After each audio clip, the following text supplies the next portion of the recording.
toutes et bonjour à tous. Alors dans cette nouvelle vidéo, nous allons répondre à cette question. Jésus était-il un homme-dieu? Était-il l'incarnation de Dieu lui-même? Était-il mi-homme, mi-dieu?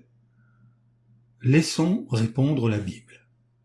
Durant les 2 premiers siècles de notre ère, une opposition considérable se manifesta contre la doctrine de l'incarnation.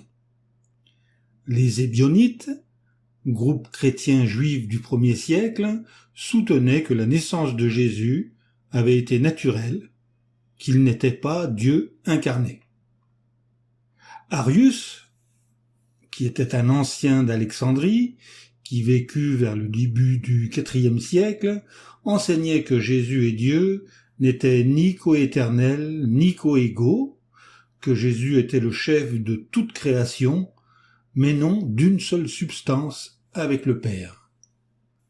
Les docétiques, secte de chrétiens juifs qui se développa au IIe siècle, croyaient que le corps de Jésus était seulement une apparence, une vision, une hallucination non matérielle. Le gnosticisme, fusion de diverses croyances chrétiennes entre guillemets, affirmait que le mal est inhérent à la matière et que pour cette raison, le corps de Jésus n'avait pu être matériel. Valentin, le chef le plus éminent du mouvement gnostique, enseignait que le corps impalpable de Jésus passa au travers de Marie, mais ne naquit pas d'elle. D'autres prétendaient que Jésus avait 2 volontés, l'une humaine, l'autre divine, etc., etc. Ce fut donc de ce mélange confus d'avis contradictoires que la chrétienté a reçu sa doctrine de l'incarnation. Puisque certains pensaient que Jésus était homme et que d'autres affirmaient qu'il était Dieu, en 325 de notre ère, le concile de Nicée, présidé par un empereur politique païen, à savoir Constantin, se décida pour un homme-dieu.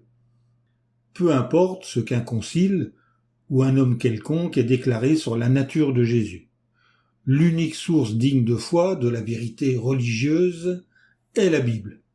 Cette parole révèle que Jésus est le Fils de Dieu et que comme tel, il n'était pas et n'est pas le Dieu Tout-Puissant, mais une créature distincte du vrai Dieu Jéhovah. Lisons Révélation chapitre 3, verset 14 pour nous en assurer. Il est écrit: à l'ange de l'assemblée de Laodicée, écrit: voici ce que dit l'Amen, le témoin fidèle et véridique, le commencement de la création de Dieu. Jésus lui-même a dit: je suis le Fils de Dieu. L'ange Gabriel déclara à Marie: l'enfant sera saint et sera appelé Fils de Dieu. Il n'est nullement parlé d'un homme-dieu ou d'un Dieu-homme. Nulle part dans la Bible, Jésus est appelé homme-dieu ou Dieu incarné. De telles suppositions ne sont que des tromperies humaines teintées de paganisme. Lisons dans l'évangile de Jean le chapitre 10 et le verset 36.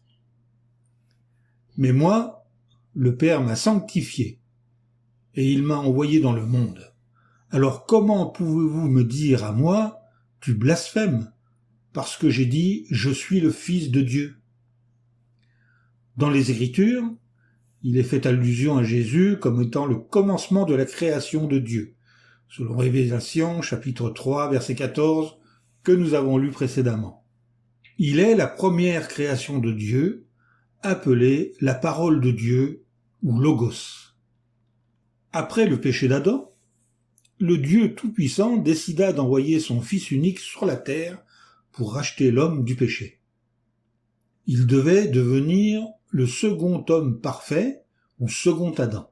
Cela nécessiterait qu'il abandonnât sa vie céleste pour naître homme parfait, l'égal d'Adam. Il ne s'agissait pas d'une incarnation, mais d'une naissance humaine parfaite. Cela s'accomplit grâce à l'Esprit Saint, ou force de Dieu, comme le montre dans l'évangile de Luc, au chapitre 1, les versets 26 à 38. Donc Jésus naquit de la Vierge Marie et fut appelé Jésus, qui devint l'homme. Lisons dans l'évangile de Jean, le chapitre 19 et le verset 5. Jésus parut donc dehors, portant la couronne d'épines et le long vêtement pourpre. Et Pilate leur dit, « Voilà l'homme. » Jésus était-il fait de chair et de sang? Dans l'évangile de Jean, au chapitre 1, verset 14, dans la version Darby, nous lisons « La parole devint chair et habita au milieu de nous. » Que nous dit Paul dans sa première lettre aux Corinthiens au chapitre 15 et au verset 45. Paul nous dit « Le premier homme, Adam, devint un être vivant. Le dernier Adam, c'est-à-dire Jésus, est devenu un esprit donnant la vie. » Si Jésus avait été un homme-dieu, il aurait été supérieur à Adam. Et ce verset de Paul n'aurait plus aucun sens. Les Écritures nous affirment que Jésus fut fait un peu moindre que les anges. Il n'était pas non plus co-égal à son Père, car il dit de lui-même « Le Père est plus grand que moi » dans l'évangile de Jean au chapitre 14 et au verset 28.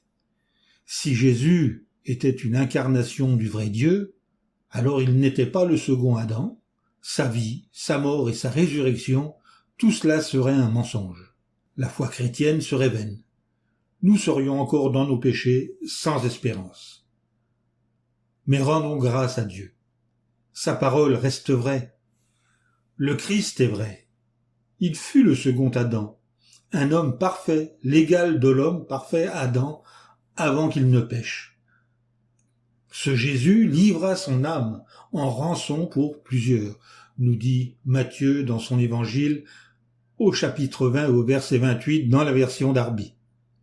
Ceux qui enseignent que Jésus était un homme-dieu n'ont aucun fondement scriptural à l'appui de leur déclaration.